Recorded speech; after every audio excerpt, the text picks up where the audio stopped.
Hi guys! Welcome to my channel. So may idea ka na bang lulutuin ngayong gabi? So kung wala pa, panoorin mo to at magluluto tayo ng ating Bicol Express. So i-express lang natin dito yung Bicol.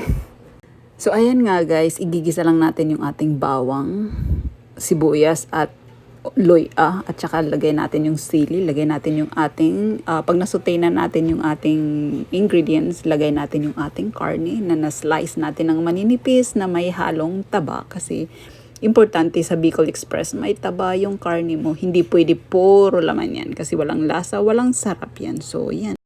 So ayan guys, dahil nailagay na natin yung ating karne, isusutay lang natin yan siya hanggang sa mag-brown at maluto ng konti. So hindi kailangan, hindi na siya pink-pink, hindi na siya red. So kailangan medyo gray na yung color niya, na alam mo yun, yung paluto na siya. So bakit ako gumagawa ng Bicol Express ko? Kasi guys, nainggit ako sa kapitbahay namin. So prior to that, lalagay muna natin yung ating paminta at buo-buo pa yan. So, kailangan natin ng maraming paminta dyan. Kasi bakit pa tayo maglalagay ng paminta, di ba? Kung kukunti lang yung ilalagay natin at hindi natin mararamdaman sa ating niluluto. So, yan nga, guys, back to my kwento. Nainggit ako doon sa kapitbahay namin na nagluto daw siya ng Bicol Express. So, ako naman nainggitera, kailangan makakain din ako ng ganun at alam ko namang gawin. So, magluluto din ako para ma-share ko din sa aking mga kasama sa bahay at sa kapitbahay namin. So ayan, dadagdagan lang natin ng asin para may lasa na yung ating niluluto. So syempre guys, pag nagigisa ka, lalagyan mo na yan ng pangpalasa. Kasi mamaya guys, lalagyan natin, ifa-finalize na lang natin sa dulo yung ating mga ricados para masarap yung ating luto. Ayan, nilagyan ko din ng ating Knorr cubes kasi ayan nga, 'di ba? Mahilig tayo sa mga magic. So dadagyan natin ng pampal sarap lalo yung ating Bicol Express. So ayan, hahalu-haluin lang natin at back to my kwento again.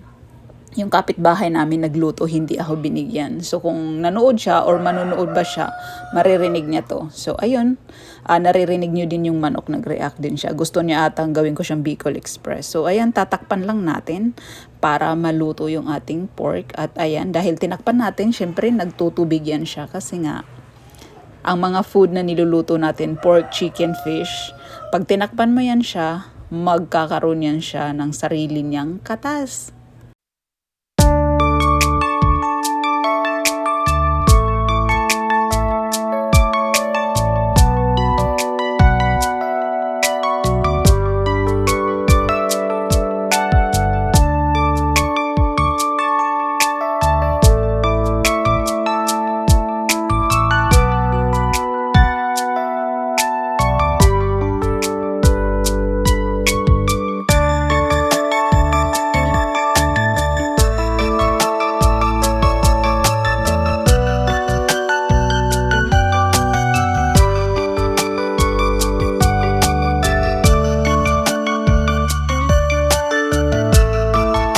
So ayan guys, lalagay natin yung ating gata. So mga 1 cup lang yan siya kasi konti lang naman to. Hindi naman tayo magsasabaw para damihan natin yan. So ang importante talaga guys sa ating Bicol Express is makahanap ka ng magandang gata. So may mga niyog kasi or coconut na walang magandang gata. So ayan, hindi nagmamantika, parang parang tubig lang. So ito, itong nakuha namin is maganda at siya yung nagbibigay buhay sa ating Bicol Express. So ayan, may papaya tayo, green papaya, yun yung hinalo natin.